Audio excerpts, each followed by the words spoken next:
Villanueva es tierra gloriosa, hoy marchamos con gusto en su honor. En su magia grande y majestuosa, bien forjada en humilde valor, fue su inicio con hombres valientes que buscaban un noble ideal, darle gracia y virtud a sus sueños con la fuerza del gran voluntad.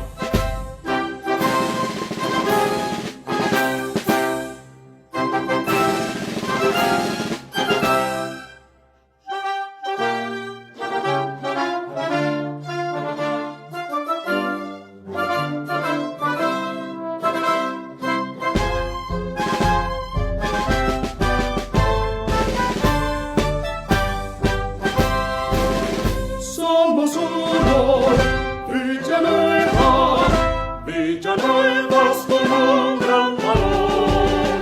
Somos pueblo de luz y esperanza, proclamados en honra y unión.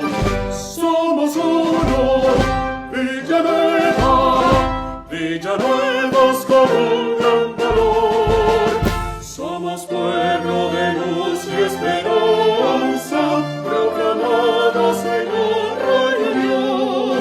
Somos pueblo de luz y esperanza, proclamamos la paz y el perdón. Una tierra amarilla hermosa, que su origen de seres mis sueños, fue embestida por muerte y por miedo, transformando el color de su suelo. Era un pueblo de gente pujante, con el arte y la fe fue triunfante. Esas balas y aquellos puñales se cambiaron por cantos danzantes.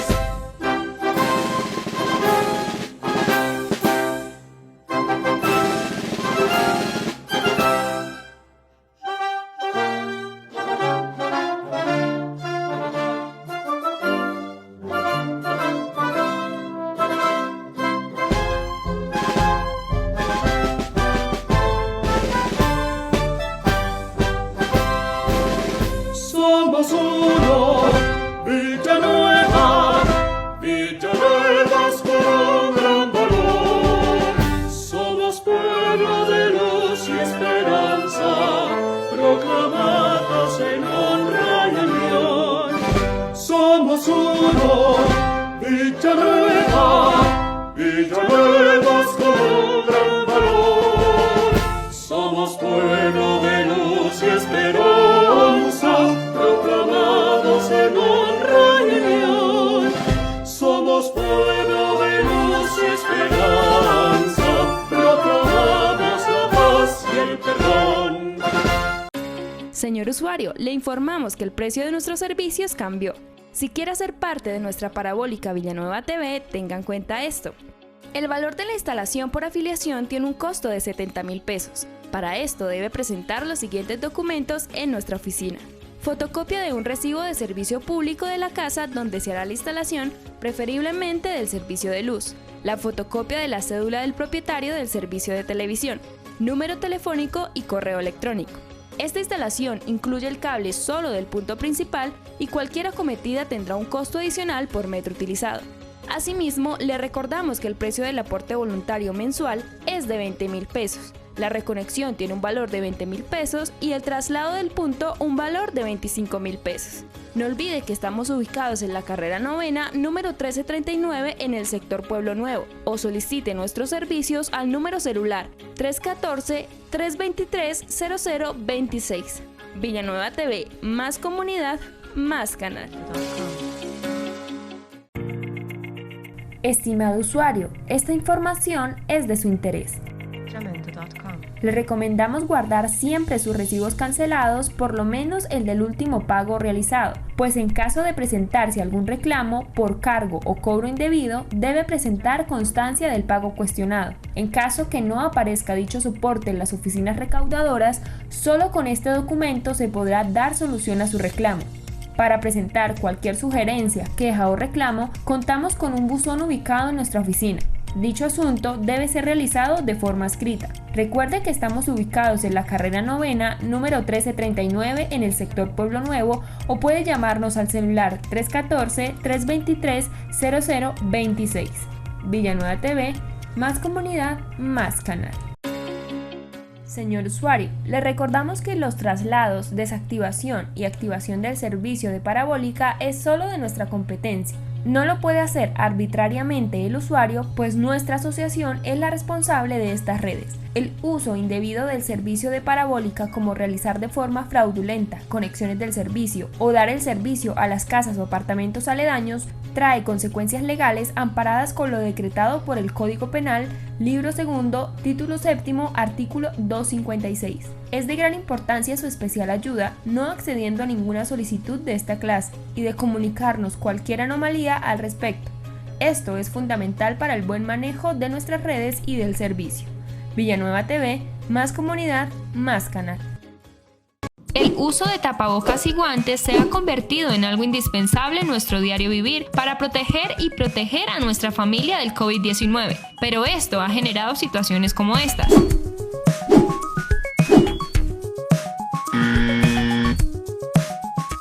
La adecuada disposición de residuos como guantes, tapabocas, recipientes de antibacteriales, frascos de alcohol, entre otros, también hacen parte del protocolo de protección. Cuando considere que no usará más alguno de estos elementos, la manera correcta de desecharlos es dentro de una bolsa color rojo o una bolsa de otro color marcada con el objeto que se encuentra en su interior, pues no hacerlo de este modo puede poner en riesgo a las personas que recogen la basura o a las personas que transitan por la calle. Este es un mensaje de Villanueva TV: cuidarnos es responsabilidad de todos.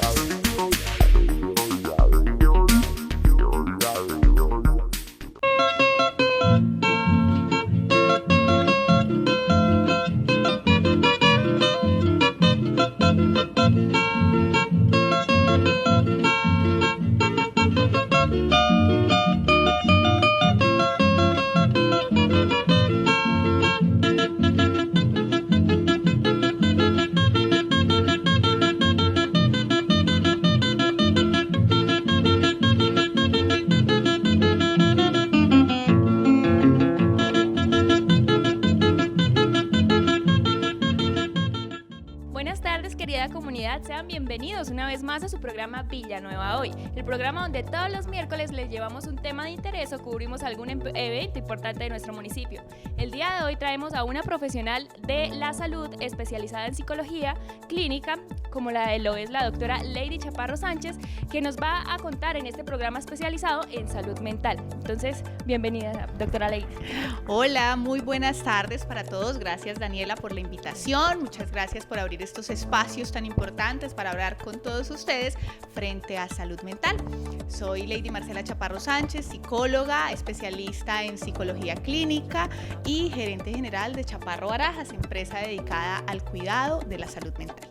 Precisamente nos vinimos aquí a las instalaciones de Chaparro Barajas para que la doctora Lady nos, en un programa dedicado precisamente a la salud mental, nos cuente desde su experiencia y nos dé algunas herramientas para que ustedes como televidentes, ya sean niños, adultos, adolescentes, puedan tener esas herramientas para que mejoren su vida y obviamente su salud mental. Entonces, bienvenida, doctora Lady, y los dejamos aquí, queridos televidentes, con la doctora. Bienvenidos. Muchas gracias.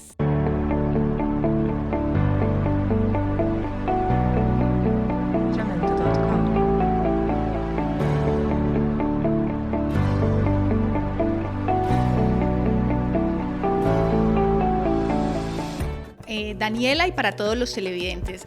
Primero, hay varias definiciones frente a salud mental, ¿sí? La Organización Mundial de la Salud define la salud mental como un estado de bienestar físico, psicológico y social. Pareciera como ese estado de bienestar en todas las áreas de ajuste donde nos movemos los seres humanos, ¿cierto?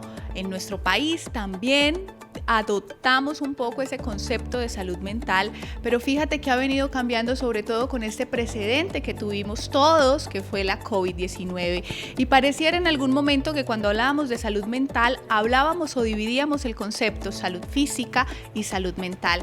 Viene entonces COVID-19 a decirnos: no hay salud sin salud mental y no podemos hablar de un estado de salud física sin hablar del estado de salud mental.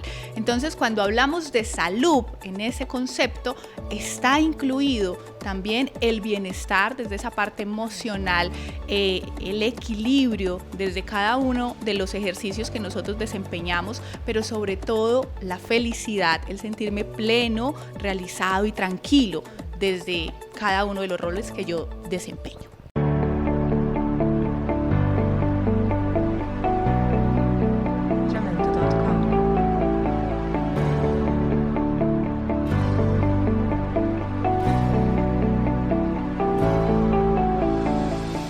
Bueno, fíjate que generalmente el tema de salud mental ha sido un tema tabú, ¿cierto? Las personas sienten que hablar de salud mental es un tema que debemos tener ahí frenado, nos da miedo, nos da susto, asumimos que la salud mental es un tema aislado y casi que siempre hacemos una similitud con salud mental desde la locura, desde el estigma, desde lo que no está bien visto. La importancia de la salud mental tiene una relevancia gigantesca sobre cada una de las cosas que nosotros realizamos. Sin salud mental, claramente no hay salud física. Sin salud mental no hay una proyección frente a nuestro constructo de vida. Sin salud mental no hay relaciones sanas ni efectivas. Sin salud mental no hay crianzas saludables ni disciplina positiva. Entonces, la importancia de la salud mental claramente obedece a el relacionamiento del ejercicio del ser humano en cada uno de sus ángulos, en cada uno de los procesos donde participa. Si mi salud mental está bien, todo puede marchar en equilibrio. No quiere decir que no tenga dificultades, que no pase por situaciones de difícil manejo, pero sí, cuando hay responsabilidad y cuando hay todo el tema de seguimiento desde la salud mental, mis estrategias de afrontamiento a la hora de resolver una situación difícil difiere de aquellas personas que no se han responsabilizado de su salud mental.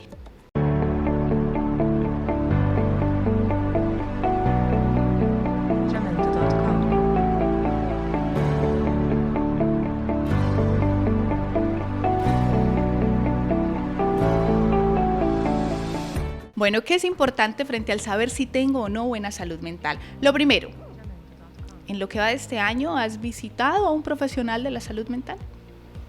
Quizá muchos de ustedes están respondiendo, pero yo no lo necesito.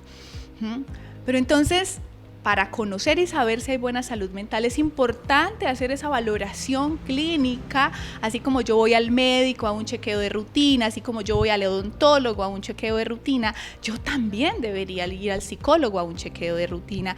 En ocasiones tenemos cosas que nos generan cierto malestar, en ocasiones tenemos situaciones con las que no sabemos qué hacer, qué decisiones tomar, tenemos ciertos miedos y no significa que haya un trastorno o que haya una enfermedad en salud mental, significa que son situaciones de la vida cotidiana donde a lo mejor yo necesito una orientación profesional, pero volviendo a ese tema, para muchas personas a hoy, en siglo XXI, la salud mental sigue siendo un tabú. Sentimos miedo, sentimos vergüenza de decir que voy al psicólogo. ¿Cómo saber si hay buena salud mental? Primero, el no avergonzarme de visitar a un profesional. Segundo, el entender que así como necesito ese médico, ese odontólogo, esa guía quizá espiritual, también yo debería tener esa responsabilidad de hacer una visita. Entender que si hay cosas, por ejemplo, que para mí me generan malestar, si tengo afectada esa línea de sueño, alimentación, si mis relaciones generalmente terminan siendo difíciles, si me cuesta mantenerme en un proyecto, si generalmente inicio cosas y las abandono, pues claramente podría ser un síntoma importante de revisión, de valoración, pero pues todos deberíamos ser partícipes del ejercicio de la prevención y el cuidado de nuestra salud.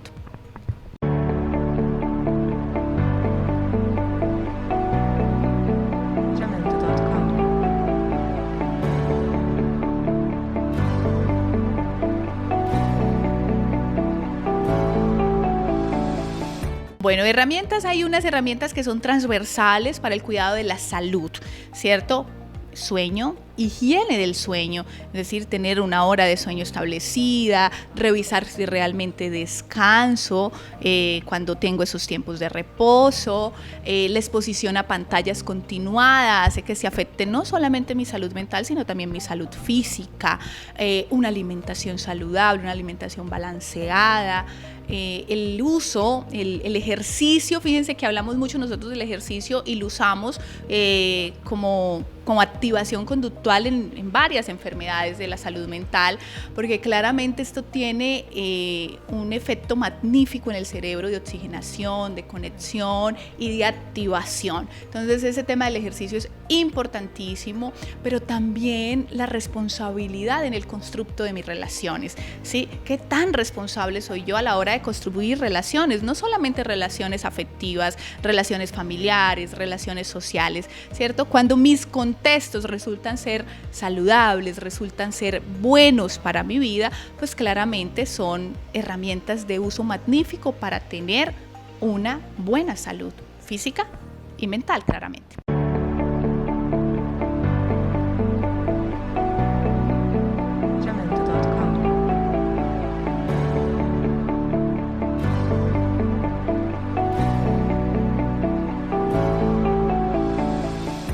Claro que sí, hay diferencias. ¿Por qué? Porque la maduración cerebral difiere en cada etapa del ciclo vital. Entonces, por ejemplo, las necesidades o la percepción que nosotros tenemos del mundo en la infancia difiere totalmente de la que tenemos en la adolescencia y en la adultez. Por esta razón, nuestras necesidades también van cambiando y nuestros procesos fisiológicos van teniendo un avance y claramente difiere. Hay diferencias totales entre el cómo se percibe la salud mental. Entonces, por ejemplo, a un niño podría ocuparle el no tener espacios para jugar, podría preocuparle el no tener buenas relaciones con sus compañeros en el colegio, el no tener tiempos de juego o uso efectivo de su tiempo libre, ¿cierto? Y de acuerdo a eso, pues hacer un constructo y generar una percepción del cómo se siente. Al adolescente y ya en esta etapa del ciclo vital, por ejemplo, es importante el tema de el constructo de las relaciones, el pertenecer, el de la definición de la identidad, el arranque como de las relaciones afectivas, pero también la etapa de los riesgos. Entonces ahí hay unas necesidades diferentes desde el ciclo vital y la salud mental cambia. En la adultez, desde la adultez joven, madura o mayor, claramente difiere. ¿Por qué? Pues porque ya tenemos unos roles diferentes y ya el proceso de maduración cerebral prácticamente que se ha dado en su totalidad. Entonces ahí es donde las funciones ejecutivas han terminado de desarrollarse, ahí es donde ya tomamos decisiones quizá un poco más conscientes, donde ya tenemos un análisis más profundo de lo que vamos a realizar, donde cuidamos un poco más también esa forma en que nos relacionamos y donde hemos definido con claridad nuestro proyecto de vida. Entonces claramente hay necesidades de acuerdo al ciclo de la vida.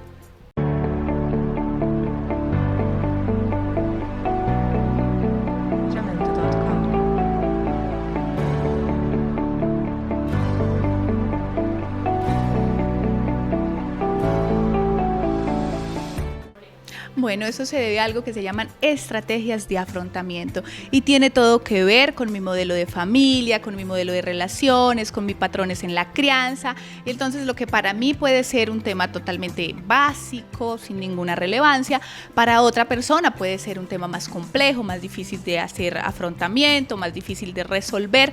No quiere decir que el uno sea débil y el otro sea fuerte. No, y en muchas oportunidades nosotros caemos en esos errores, ¿no? Del comparativo, del asumir que todos tenemos el mismo proceso, del compararnos continuamente. Hay que ser muy respetuosos del cómo yo hago afrontamiento a las situaciones difíciles.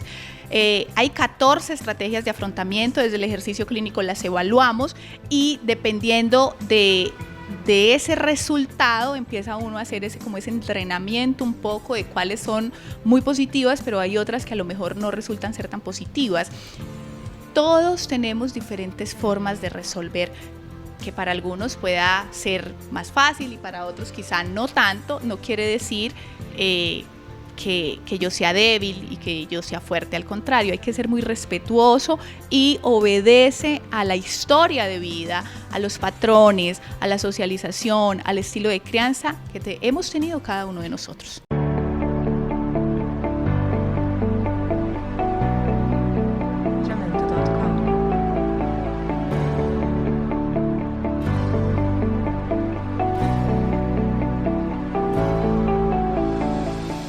Bueno, fíjate que, por ejemplo, los autoesquemas, que son y hacen parte también de esas estrategias de afrontamiento, se cimientan de los 0 a los 5 años.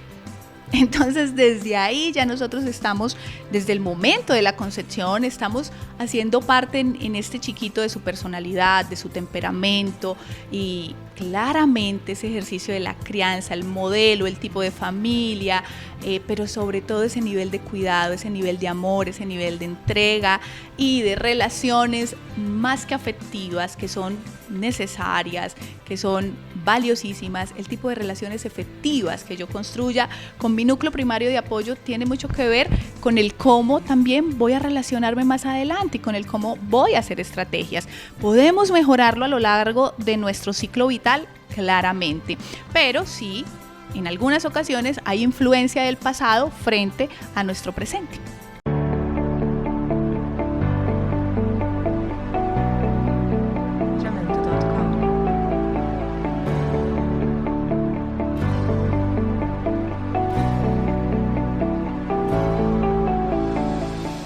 ¿Qué es importante decir? Primero, hay muchísima literatura frente a crianza, ¿cierto? Frente al cómo hacer un ejercicio. Yo siempre he mantenido en estos casi 10 años de experiencia haciendo psicología en Colombia un respeto importante por las propias y por el propio estilo de crianza que hay en las familias. Sí, sin duda nosotros los papás nunca nos han enseñado cómo criar a los hijos, es difícil, no hay una literatura específica que te diga, wow, esta es la fórmula mágica para el ejercicio de una crianza sana, responsable. Hay muchas estrategias, hay muchas recomendaciones, pero también tenemos que ser respetuosos del contexto, de las costumbres, de la forma y del mismo estilo de crianza que recibieron los padres, los cuidadores. ¿Qué sería importante mencionar? Primero, hay que poner límites, hay que hacer acuerdos claros en casa, hay que tener reglas establecidas, hay que generar espacios de confianza, de diálogo. Yo les digo mucho a mis papás en la consulta, yo estoy segura que todo el ejercicio de la crianza los padres lo hacemos desde el amor. A veces también hacemos ensayo y error, probamos si esto es funcional, a lo mejor no es funcional, lo cambiamos, pero lo hacemos desde el amor. Cuando yo hago ese ejercicio de la crianza desde el amor, yo mitigo riesgos. Entonces, decir, por ejemplo, errores específicos, tendríamos que hacer un análisis juicioso del contexto, de los padres, del cómo fue también ese ejercicio de crianza para ellos, de las costumbres, porque todo eso tiene es como un ADN familiar, ¿cierto? Que se va manteniendo a lo largo del tiempo y que claramente nosotros quizá hemos adoptado algunas costumbres, algunos acuerdos, algunas pautas que tenían nuestros abuelos en casa y que nuestros padres las adoptaron. Con seguridad, ya en mi casa yo adopto algunos estilos, ¿sí?, que se fusionan con el estilo de la crianza que recibió mi pareja. Entonces, lo importante aquí es ese tema de límites y acuerdos responsables, de la generación de espacios de diálogo y de confianza en el constructo de esos vínculos familiares.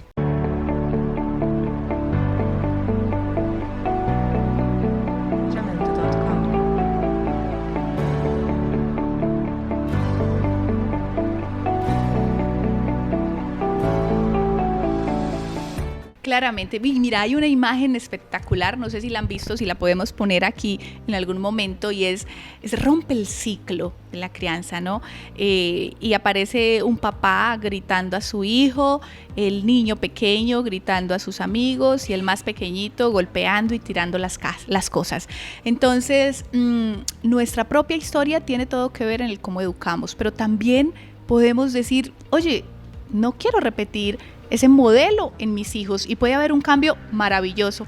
Eso depende mucho de la primera herramienta de inteligencia emocional que propone Daniel Goleman, autoconciencia, ¿cierto? ¿Qué tanta capacidad tengo yo de poder ver en mí esos aspectos de mejora, esas cosas que a lo mejor podría potenciar, podría ser mejores? Y del si yo quiero replicar qué cosas buenas de mi crianza quiero replicar en mis hijos, pero qué cosas definitivamente no quisiera que sucedieran.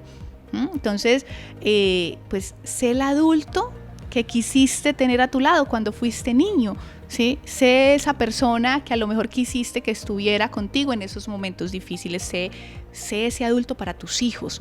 Y claramente podemos romper esos ciclos, podemos romper esos patrones de comportamiento o esos modelos de crianza que nos han permeado por años.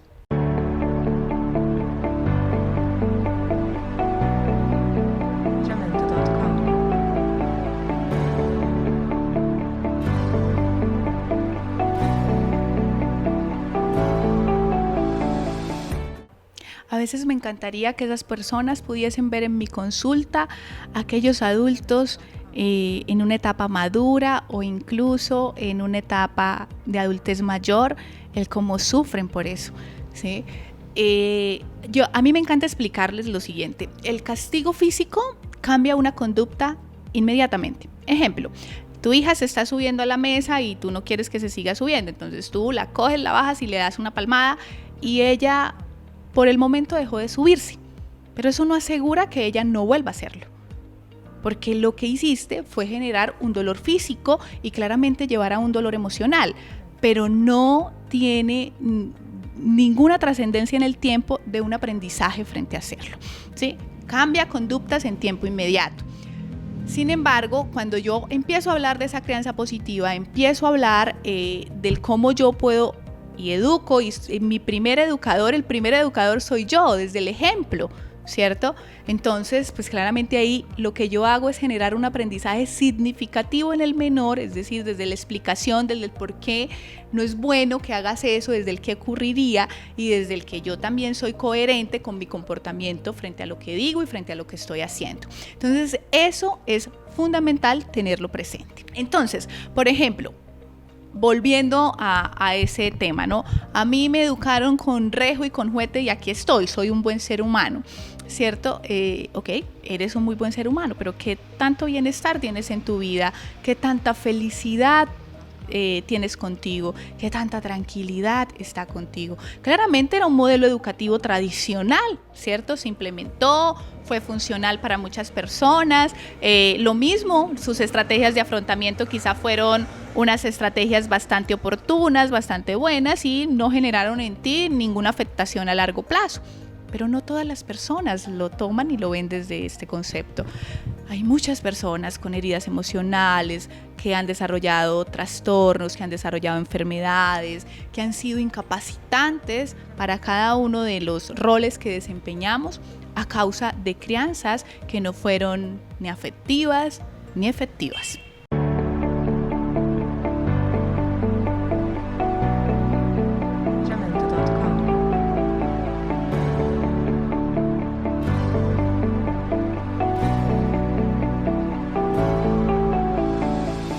Ok, bueno, frente a los adolescentes, el desarrollo de las enfermedades, los indicadores o los rasgos que nos pueden a nosotros causar inquietud difiere bastante, ¿cierto? ¿Esto por qué? Pues por la etapa de maduración cerebral que ya habíamos explicado antes. Pero en ello se da, por ejemplo, un tema que es bastante importante de revisar y poner atención, ese tema de la irritabilidad, ese tema de el que a lo mejor antes hacía algo y lo disfrutaba mucho y de un momento a otro dejó de hacerlo, ese, por ejemplo, límite en el constructo de sus relaciones sociales, entonces el aislarse, el retirarse, el que tú, por ejemplo, lo veías que antes hacía un montón de actividades y de repente dejó de realizarlas. Eso nos debe a nosotros generar una alerta, una alarma, porque son códigos que nos están enviando los adolescentes para decirnos: oye mamá, oye papá, algo está pasando conmigo, por favor me atiendes. ¿Por qué? Porque todavía no hay en el adolescente, y si no hay una crianza o si no hay un modelo desde casa de confianza, de diálogo, pues es muy difícil para mí acercarme a mi papá y a mi mamá, decirle: papá, yo últimamente no estoy durmiendo bien, papá, yo últimamente no estoy comiendo, ¿sí? No me da hambre, papá, yo me siento triste la mayor parte del tiempo, papá, yo siento que no hay sentido en lo que quiero hacer, me siento aburrido todo el tiempo, me siento molesto todo el tiempo. Entonces esas cosas hay que identificarlas, pero más que identificarlas hay que atenderlas.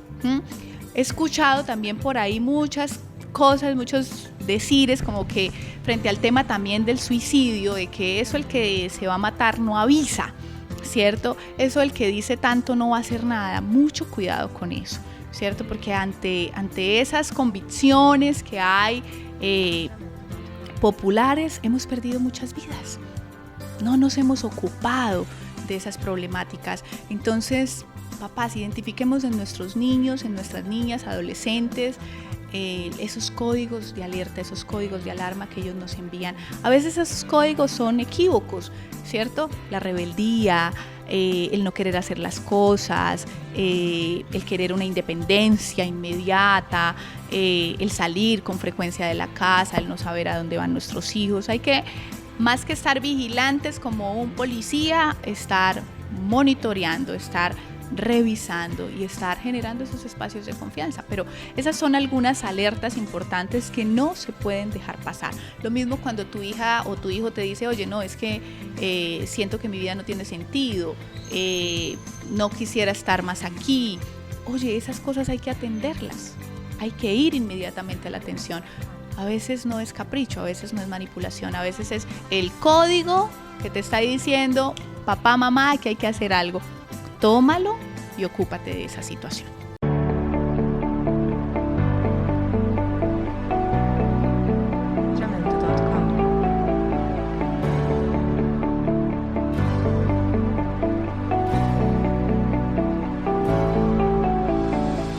Fíjate que las cifras siempre han sido escalofriantes, no solo ahora, hace muchísimos años.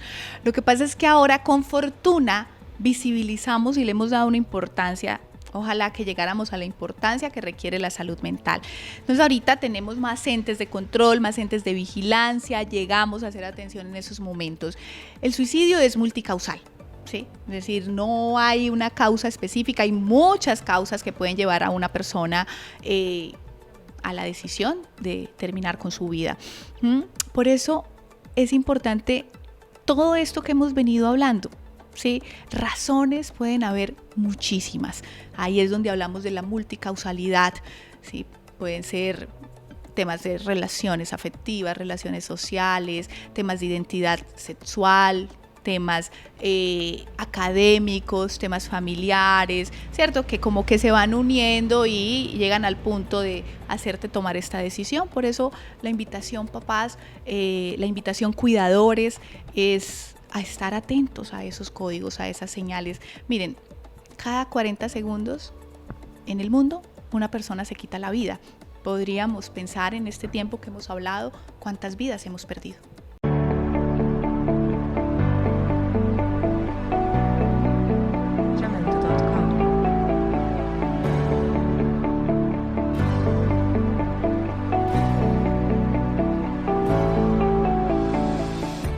Bueno, ahí quiero enviarles un abrazo fraterno a los docentes porque nos ayudan a hacer un trabajo magnífico.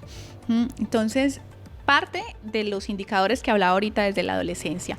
Lo otro es, por ejemplo, ese chico, ese adolescente, esa niña que generalmente está ya como aislada, esa niña que a lo mejor llega a nuestro salón de clase y que nos refiere cosas a nosotros cuando estamos en ese rol de docentes. Esas cosas no hay que dejarlas pasar, ¿cierto? Ese chico que dice, oye, desearía no estar vivo, y que tú dices, ay, pues está tomando el pelo. No, hay que tomar todo eso juiciosamente, responsabilizarnos de eso que pasa. Chicos que bajan, por ejemplo, la ingesta de alimentos, chicos que generalmente se aíslan, se encierran, no tienen motivación para nada, tú ves que nada le motiva, que nada le agrada, que siempre está ahí como solito, que le cuesta construir también esas relaciones, que le cuesta hablar, que le cuesta decir lo que siente, lo que piensa.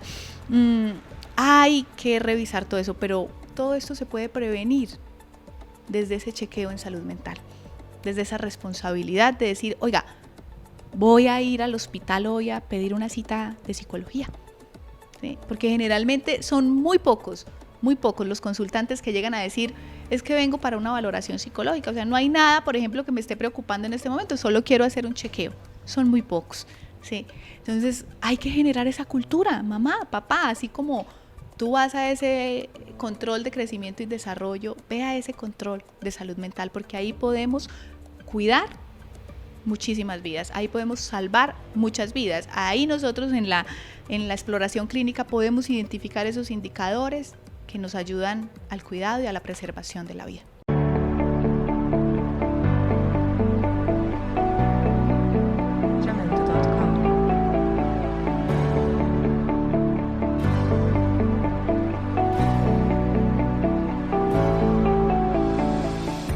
Ok, ahí volvemos al tema de las estrategias de afrontamiento, ¿cierto? Entonces, por ejemplo, si para ti te está generando malestar, hablemos de una ruptura amorosa, ¿cierto?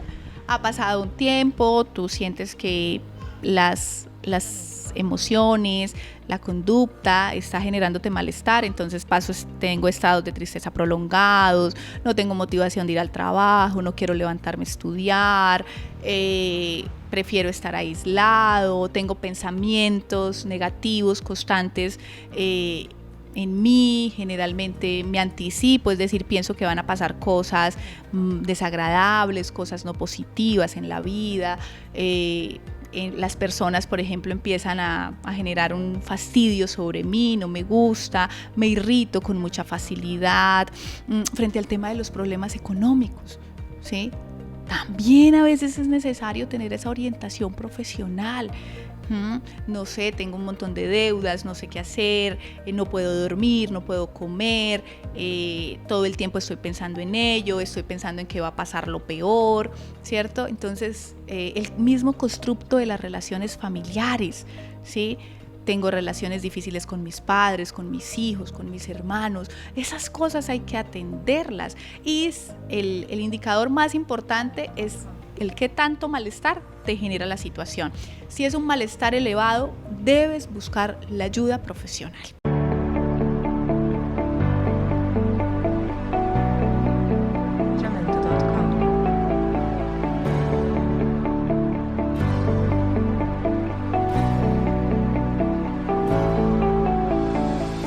Bueno, ¿qué es importante? Y ahí nosotros cometemos muchos errores, ¿sí? Como comunidad, como hermanos, bueno, desde el rol que tengamos.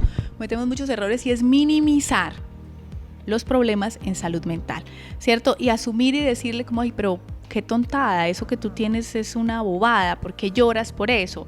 ¿Por qué te sientes mal por eso? Es hacer esa minimización de lo que le está pasando al otro.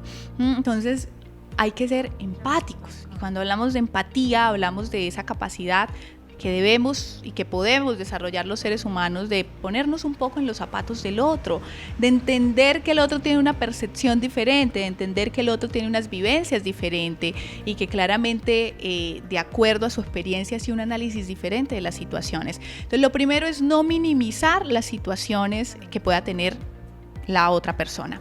Lo segundo es no intentar nosotros como que generar soluciones. No, vete de viaje, no, vete a tomar cerveza, no, vamos pa' piscina y eso se te pasa.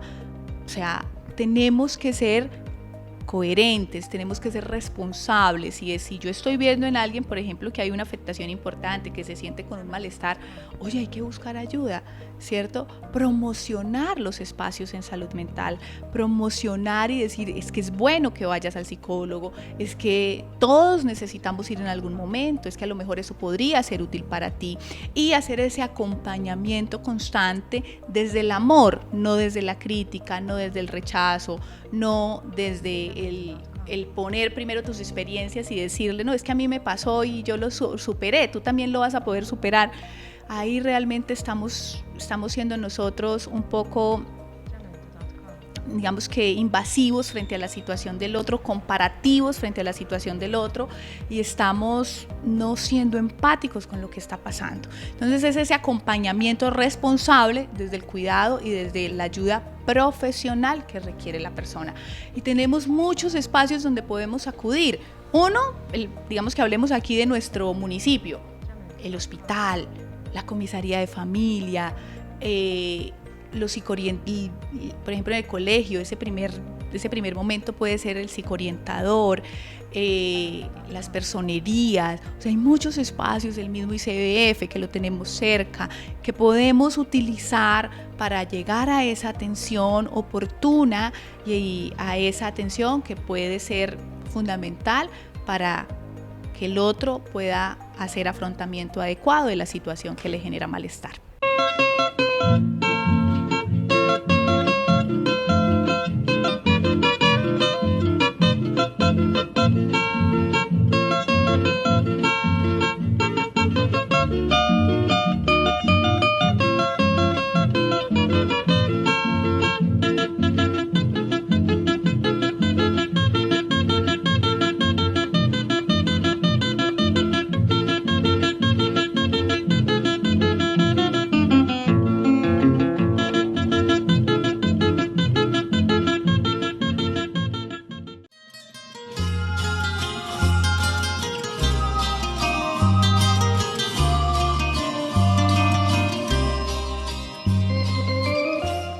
Bueno, querida comunidad, continuamos en este programa dedicado a la salud mental y pues ya la doctora Lady nos habló de algunos temas en general, iniciando por lo más básico, que es conocer qué es la salud mental, y ya después aterrizando un poquito a los casos concretos en la niñez, en la adultez, en la adolescencia, pues cada etapa, como lo dijo la doctora, se maneja de manera diferente. Doctora, yo quiero hacer aquí otras preguntas adicionales que yo creo que también con base en el contexto de nuestra comunidad son necesarias tocar.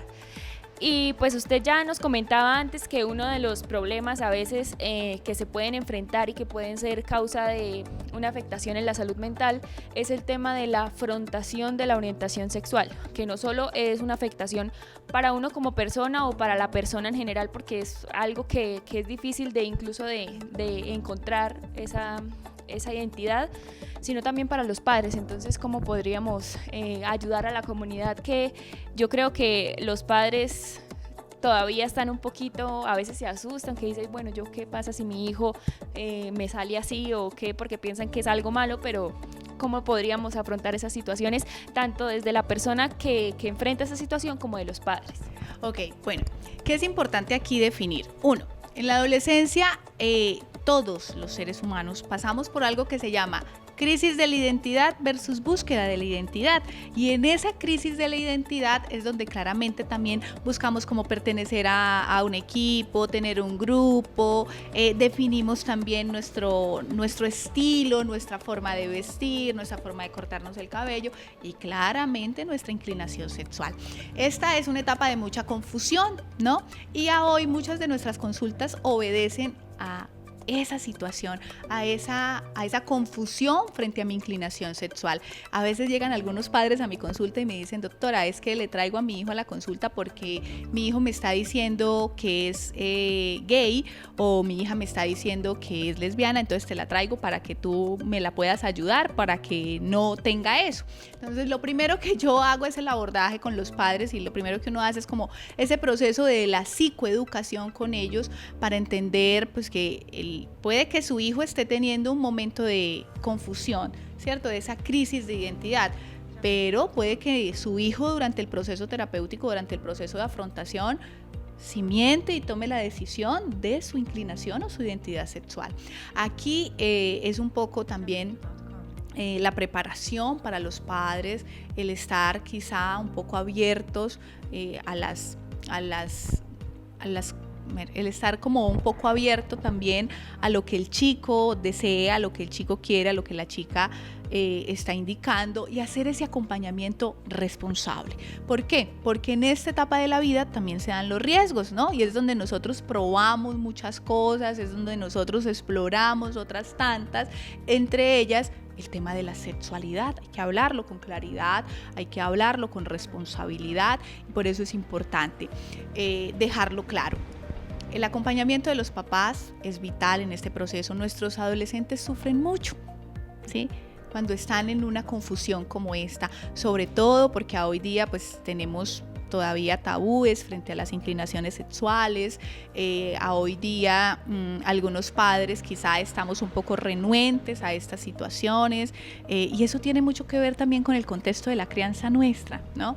Hay que hacer un proceso de aceptación, hay que hacer un proceso de acompañamiento, pero también hay que ser respetuosos, ¿sí?, desde el acompañamiento profesional para el adolescente, porque también pasa que a veces el adolescente está confundido, a veces el adolescente no sabe, y en medio del proceso pues puede tomar esa decisión voluntaria, libre y responsable.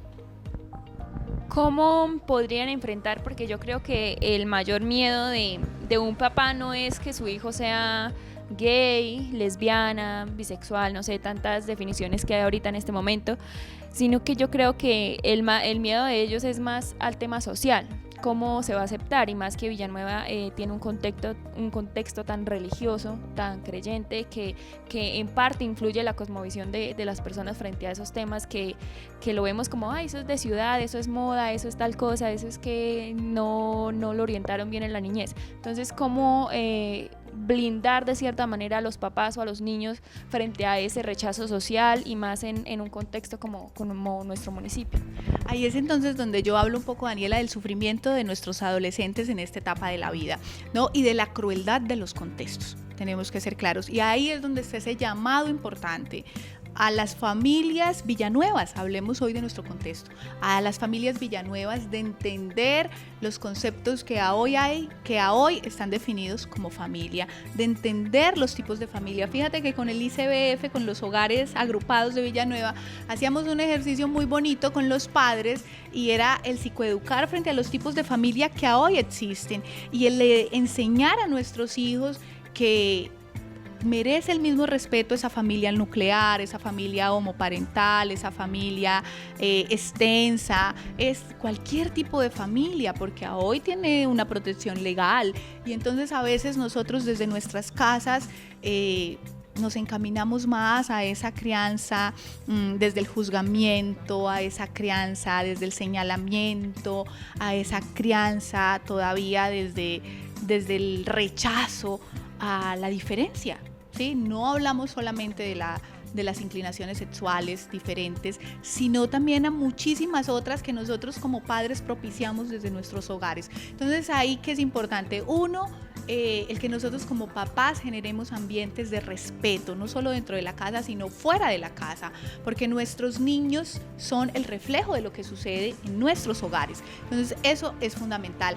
Dos, hablar también con nuestros niños y conocer cuáles son los contextos, los amigos que ellos tienen para generar ese tipo de respeto, ¿sí? Es un tema de decir, ok, todos tenemos derecho a la diferencia, todos tenemos derecho a pensar diferente, a comportarnos diferentes, a tener gustos diferentes, pero eso no nos hace a nosotros, digamos que con ese poder del señalamiento y de la crítica.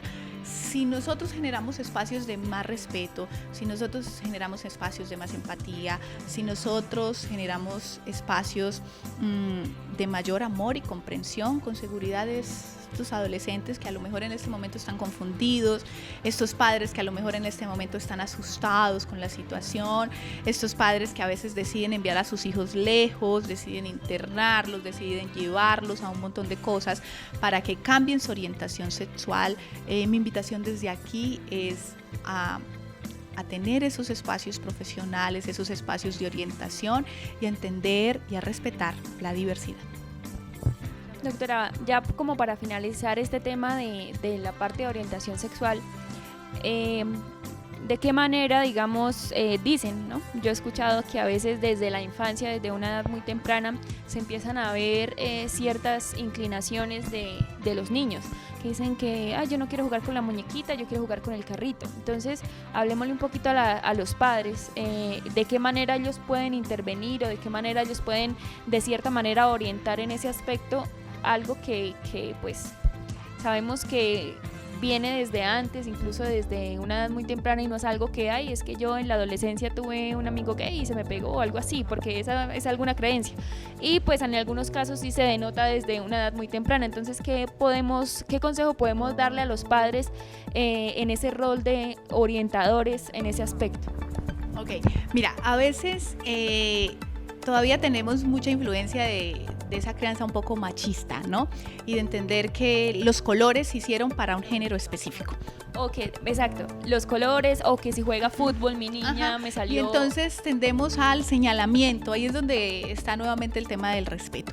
Si nadie nos ha dicho que si le pones color azul al niño, su orientación sexual va a ser desde la heterosexualidad en la adolescencia o en la adultez, ¿sí? Es muy importante como que no guardar un poco al niño, no blindarlo, porque es que no vamos a tener a nuestros hijos todo el tiempo en casa, ¿sí? ¿Qué es fundamental? Hay algunos momentos en los que muchas personas, por ejemplo, con gays que me dicen, wow, no, mira, yo desde que tenía 6 años recuerdo que yo tenía una inclinación por las personas de mi mismo sexo, pero pues yo no lo decía porque yo sabía que me iban a juzgar, que me iban a regañar, que no era bueno, que era pecado, que me iban a condenar, un montón de cosas, ¿cierto?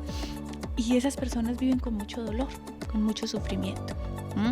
¿Qué pasa? Es una transición que a veces puede darse desde momentos muy pequeños, a veces lo guardamos, a veces no lo decimos, pero aquí el tema es que nosotros entendamos que a veces esos espacios de machismo, esos espacios donde queremos como y hacemos comentarios que son de inquisición, de que yo no acepto en esta casa un hijo homosexual ni una hija lesbiana porque eso no sé, es tal cosa, eso es tal otra, y nos ponemos en unas posturas difíciles. Se dice en términos decentes, porque en otros casos se usan términos muy despectivos y esos hieren más, yo creo.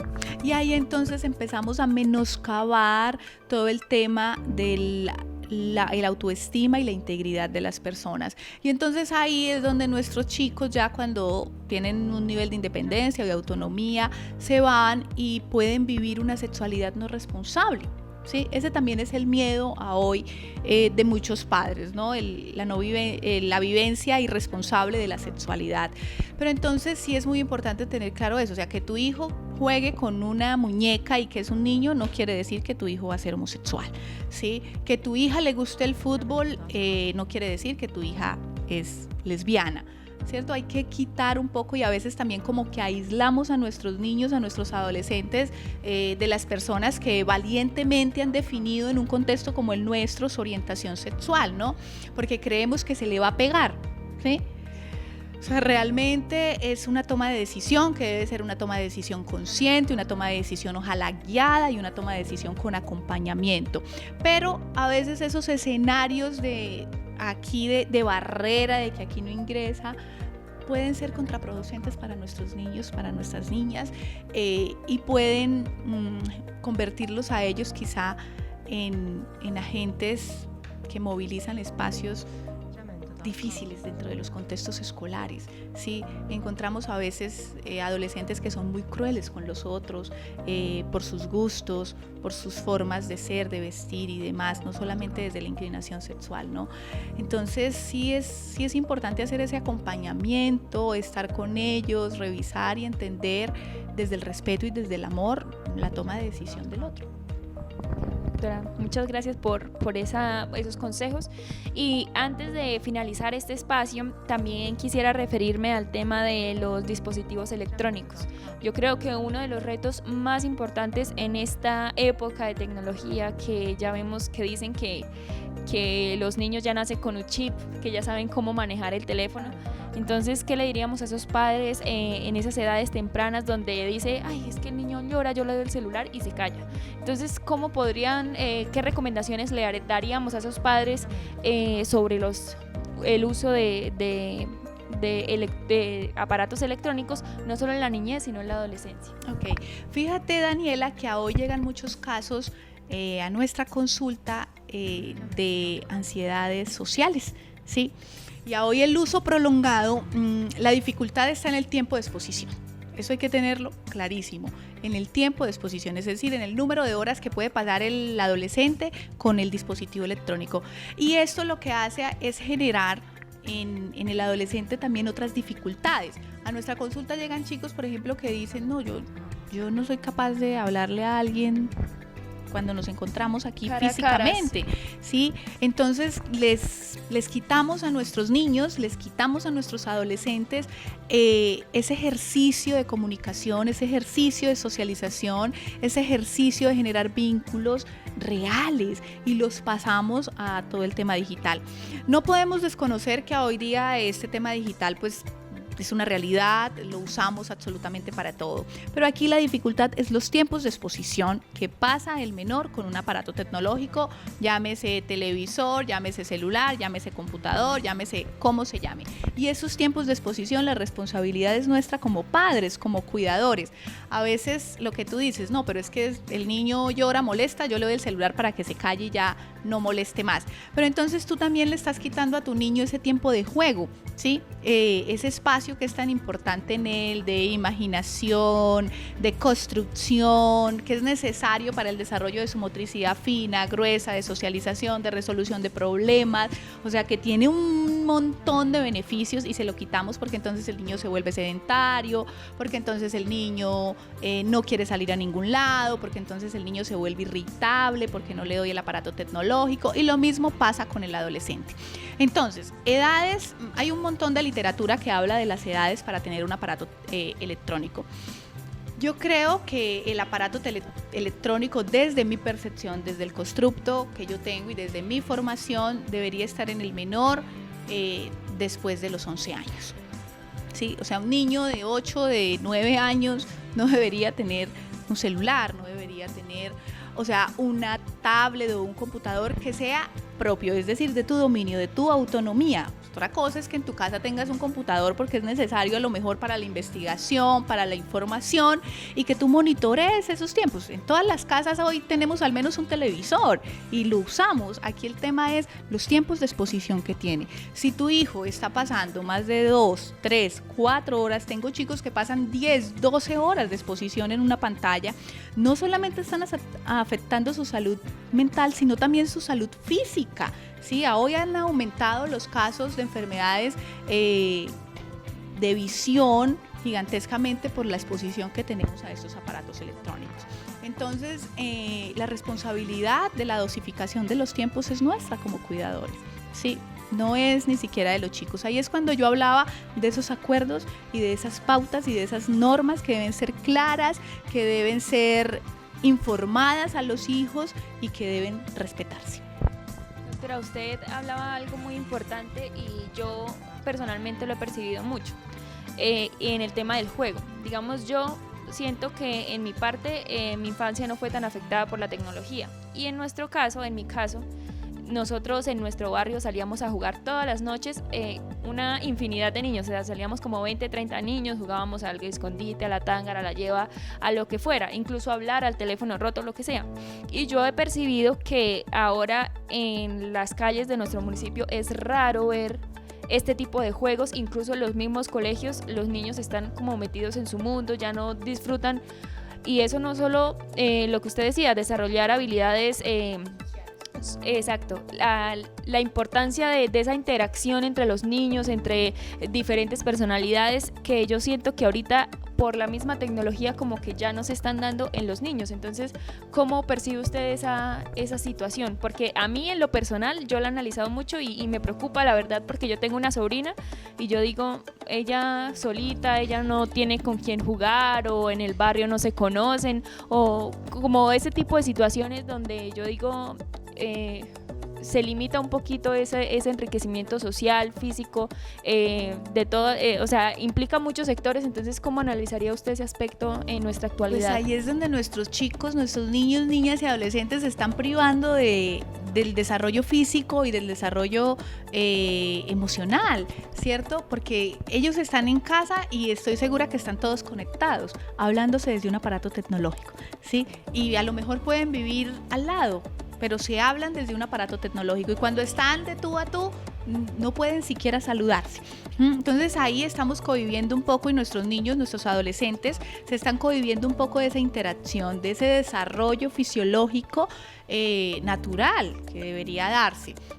Es preocupante, y por eso también es importante los escenarios de uso efectivo de tiempo libre para nuestros adolescentes. Ahí es donde vienen esas políticas públicas también en nuestro municipio, que le apuestan a este tipo de escenarios, que le apuestan a generar generar salud mental. Es que desde los escenarios de uso efectivo de tiempo libre generamos salud mental. Entonces es donde se generan, por ejemplo, los espacios artísticos, los espacios culturales, los espacios de aprendizaje, que resultan ser beneficiosos no solamente para el constructo de relaciones, sino también para el fortalecimiento de los procesos psíquicos superiores y para el relacionamiento de los chicos.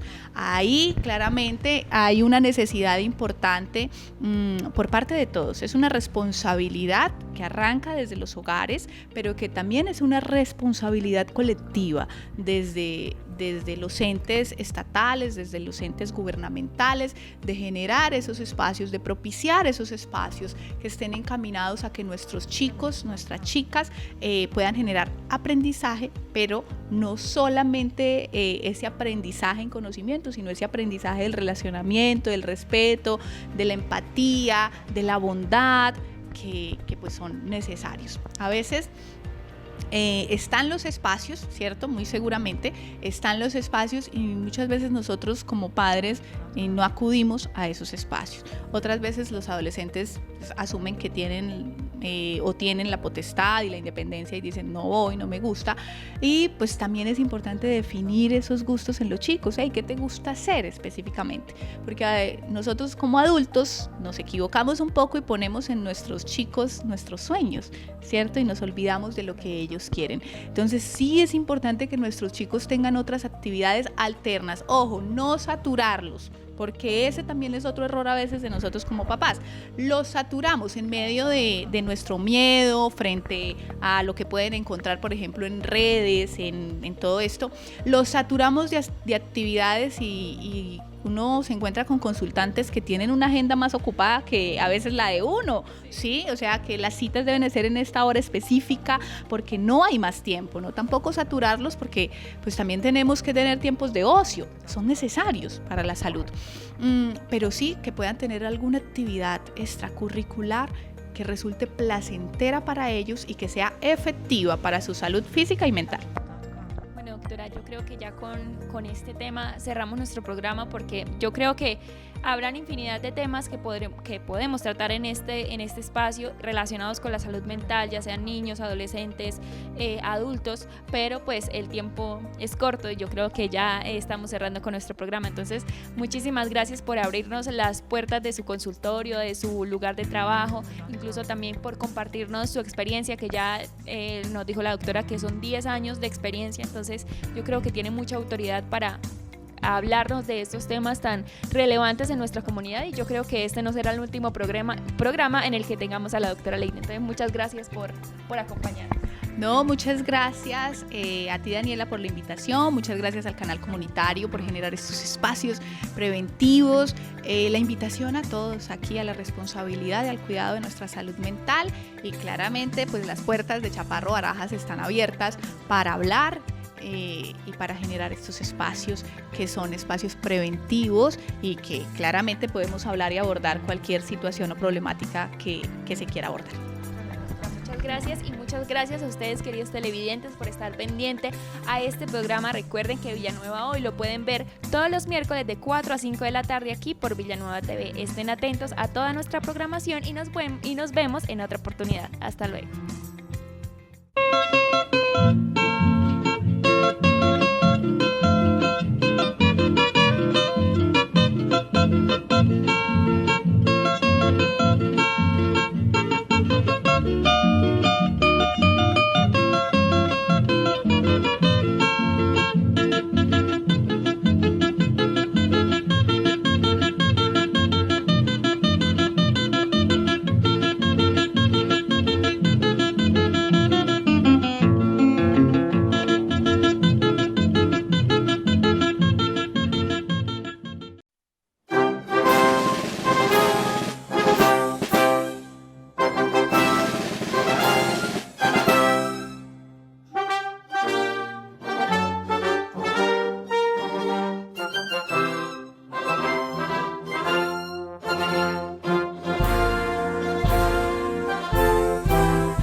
pueblo de luz y esperanza, proclamamos la paz y el perdón. Villanueva es tierra gloriosa, hoy marchamos con gusto en su honor. En su magia grande y majestuosa, bien forjada en humilde valor, fue su inicio con hombres valientes que buscaban un noble ideal, darle gracia y virtud a sus sueños con la fuerza del gran manantial.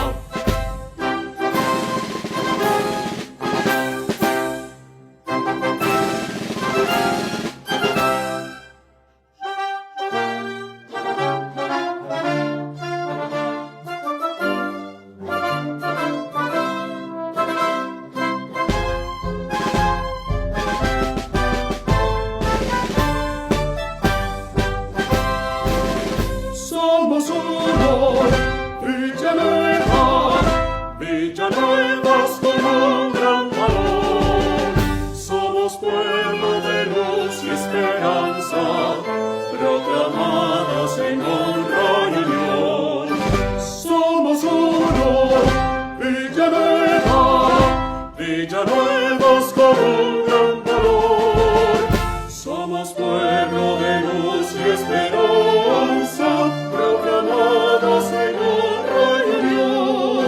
Somos pueblo de luz y esperanza, proclamamos la paz y el perdón. Una tierra amarilla hermosa, que su origen de seres mis sueños, fue embestida por muerte y por miedo, transformando el color de su suelo. Era un pueblo de gente pujante, con el arte y la fe fue triunfante. Esas balas que